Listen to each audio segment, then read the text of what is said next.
আমরা কোথায় থাকবো জানি না, আমাদের জেনারেশন থাকবে, আমাদের প্রিয় দেশ থাকবে। আসুন না একটা ভালো প্ল্যাটফর্ম দিয়ে যাই।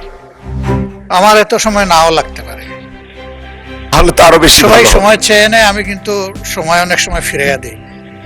আজকে সেটাই হওয়ার সম্ভাবনা আছে এবং এর জন্য আমি প্রথমেই সরকারি দলকে ধন্যবাদ জানাতে চাই। কেন চাই? এই কারণে 300 বিধিতে মাননীয় মন্ত্রী যে বিবৃতিটা দিয়েছিলেন, সেই বিবৃতি থেকে আজকে 180 ডিগ্রি অ্যাঙ্গেলে ফিরে নাই, তবে 90 ডিগ্রি পর্যন্ত ঘুরে গেছে আজকে। এই বিবৃতি যদি সেই দিন দেওয়া হতো, হয়তো আমার নোটিশের ভাষাও ভিন্ন হতে পারত। সেদিন কিন্তু এমন ভাবে বিবৃতিটা আমাদের সামনে এসেছিল যে বাংলাদেশে আসলে জ্বালানির, আমি শুধু তেল বলবো না, জ্বালানির কোনো সংকট নাই, বরঞ্চ আগের চাইতে সরবরাহ বেশি, সেল বেশি। কোনোভাবে এইটাকে ম্যানিপুলেট করা হচ্ছে, এই জন্য কিছু কিছু সমস্যা হয়তো বা দৃশ্যমান হচ্ছে, এটা বাস্তবতা নয়। সেদিনকার যদি আমি বিবৃতির সেন্স বুঝে থাকি, আমার কাছে এটাই মনে হয়েছিল। ইতিমধ্যে একজন আলোচনায় বলেছেন যে একজনকে গাড়ি চাপা দিয়ে মারা হয়েছে, আরো 3 জন কৃষক কিন্তু এই 2 লিটার 4 লিটার তেল সংগ্রহ করতে এসে হিট স্ট্রোকে মারা গেছে। আমি তাদের সকলের আত্মার মাগফিরাত কামনা করি। এই দীর্ঘ সময় ধরে দিনের পর দিন, সপ্তাহ পর সপ্তাহ যে মানুষগুলা কষ্ট করেছেন, আমরা আসলে এখানে যারা বসা আছে, আমরা কিন্তু সেই কষ্টের ভাগ নিতে পারিনি। আমি দেখতে গিয়েছিলাম, দেখলাম যে দুপুরবেলা চাটাই বিছিয়ে লোকেরা গাড়ি রেখে পাশে ফুটপাতে ঘুমাচ্ছে। 2-1 জনকে একটু ডেকে উঠালাম, জিজ্ঞেস করলাম। কেউ বললেন যে আমি 14 ঘন্টা ধরে আছি, কেউ বললেন আমি 5 ঘন্টা ধরে আছি, বিভিন্ন মেয়াদে বললেন, কিন্তু আমি 5 ঘন্টার নিচে কাউকে পেলাম না।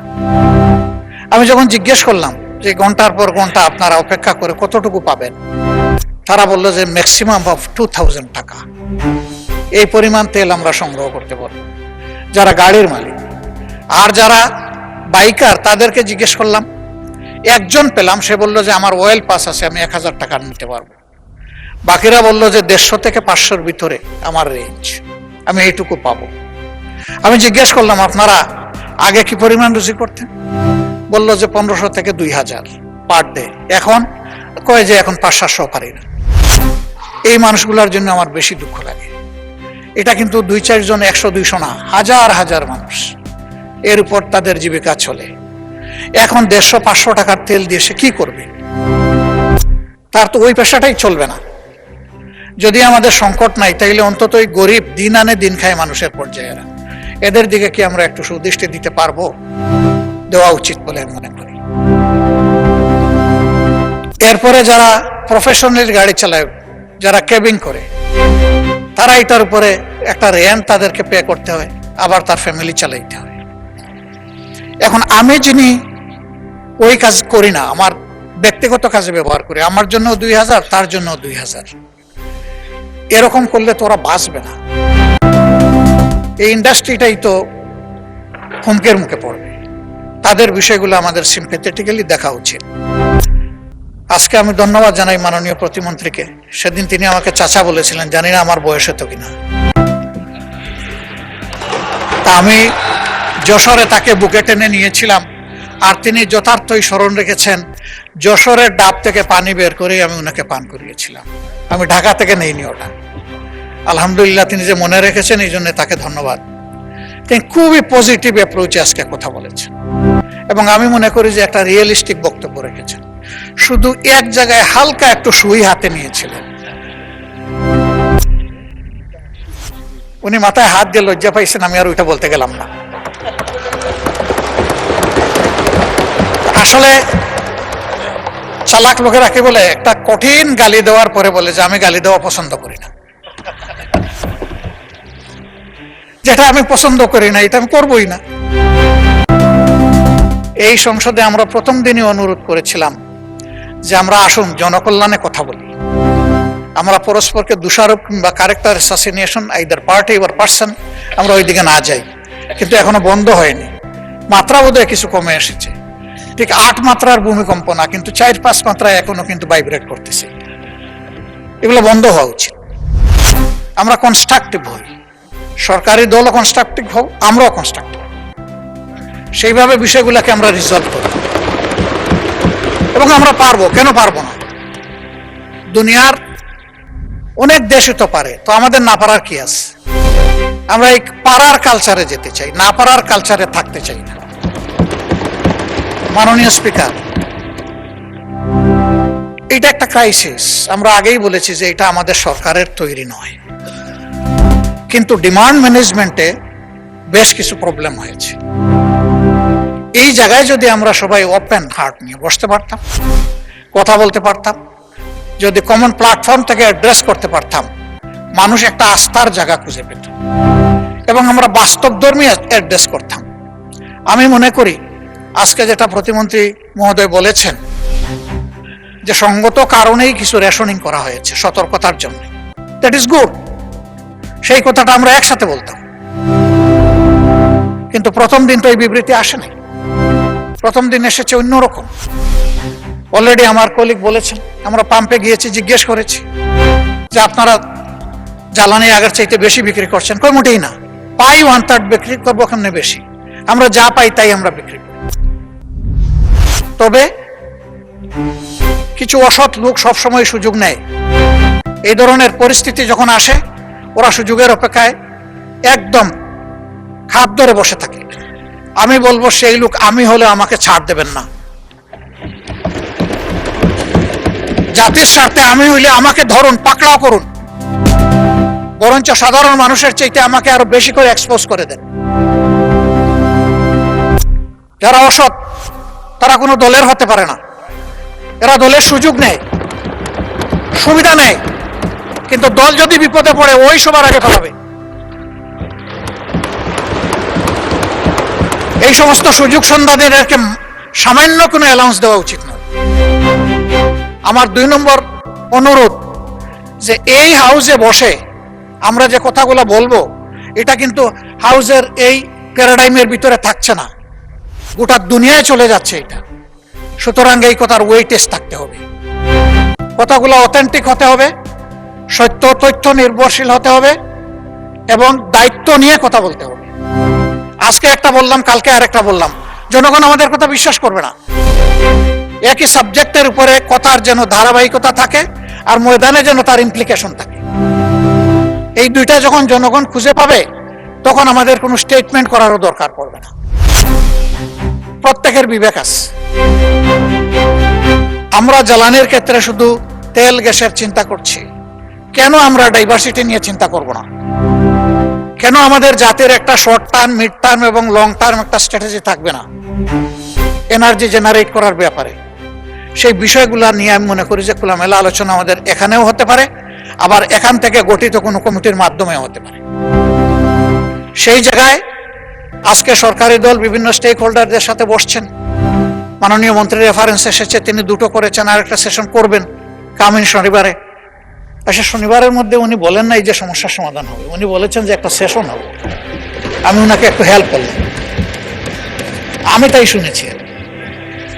তা হ্যাঁ, আমরা কেন জয়েন্টলি করতে পারি না? কেন আমরা যদি জয়েন্টলি করতে পারতাম, তাহলে আমাদের ডেমোক্রেসিটা সাস্টেইনেবিলিটির দিকে যাইত।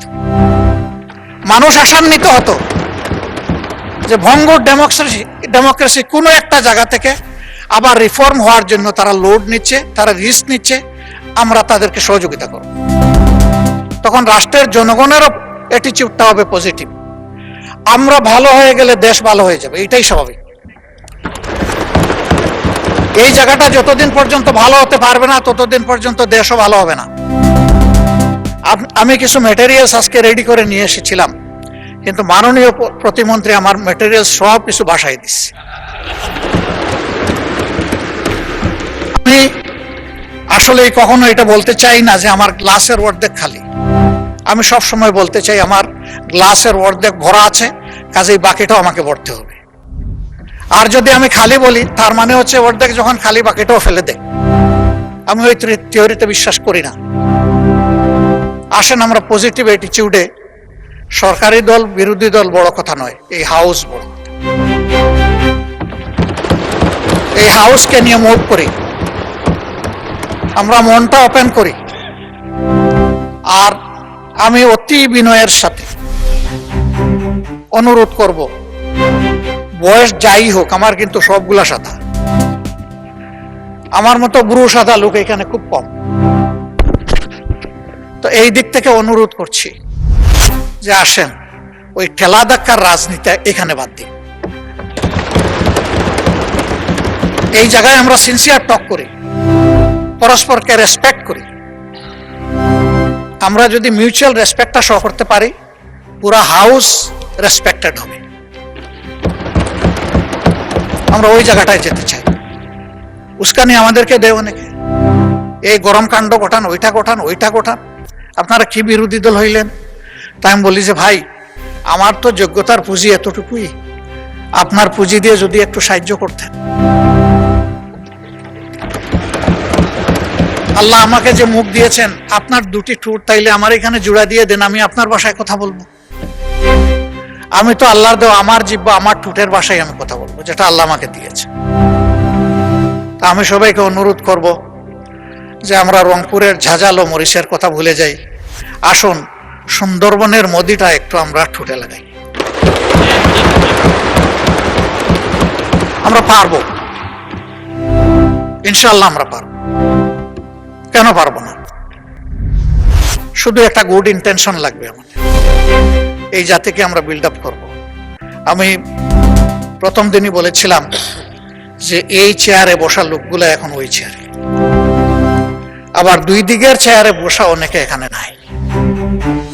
আমরা কোথায় থাকবো জানি না, আমাদের জেনারেশন থাকবে, আমাদের প্রিয় দেশ থাকবে।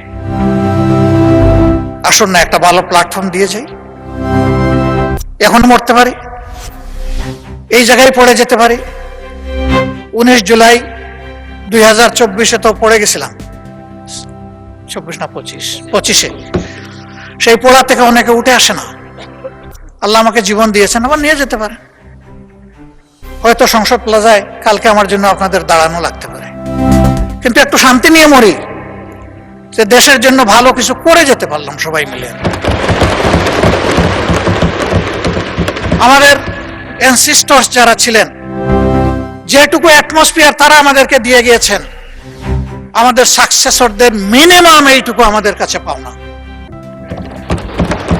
কিন্তু আমাদের সমাজ ওই জায়গায় নেই। আমরা আমাদের বেজ লাইনে আগে যাই, তারপরে ইনশাল্লাহ হিমালয়ের চূড়ায় আমরা আস্তে আস্তে উঠব। আমরা পারবো ইনশাল্লাহ, না পারার কোনো কারণ নেই। আমি স্পেসিফিক্যালি আমার কিছু। জি, মাননীয় নেতা, আপনার বক্তব্য কন্টিনিউ করেন, সময় আরো বাড়িয়ে দেন 3 মিনিট দয়া করে। Thank you so much. আমি সরি, সময়ের দিকে খেয়াল করতে পারি না, এই জন্য আপনার কাছে মাপ চাচ্ছি। আমরা এই বিষয়টাকে টোটালি অ্যাড্রেস করার জন্য এবং একটা টোটাল সলিউশনের জন্য যদি সরকারি দল ফিল করেন যে আমরা একটা কমন কমিটি করব, আমরা সাড়া দেব ইনশাআল্লাহ।